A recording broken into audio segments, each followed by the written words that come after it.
So I was lucky enough to land a position in the quantitative equity research group at Credit Suisse. Once I learned what equity research was all about, I was hooked.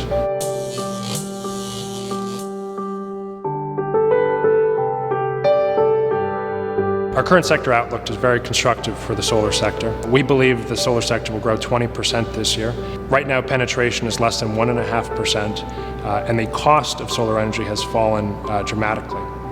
The price of solar modules has fallen over 50% in just a few years.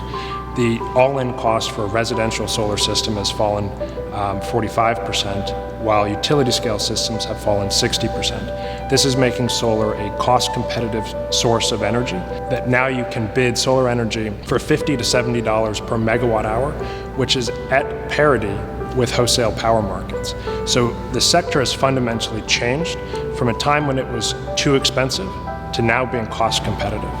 So despite the volatility we're seeing in the oil markets, oil has no impact on the solar fundamentals. Oil is used in only 1.5% for electricity generation in key solar markets and is less than 4% globally. So despite the correlation between oil and solar stocks, there's no fundamental impacts.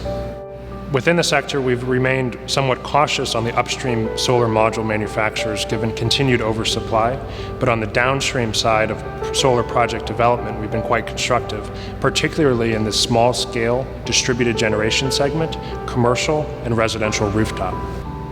The best part about covering alternative energy is its disruptive potential. Solar energy is just scratching the surface for what it can do to transform the traditional energy sector. It's basically the wild, wild west of new business models, disruptive technologies, and investors are trying to figure out which ones will succeed as the energy technologies go mainstream.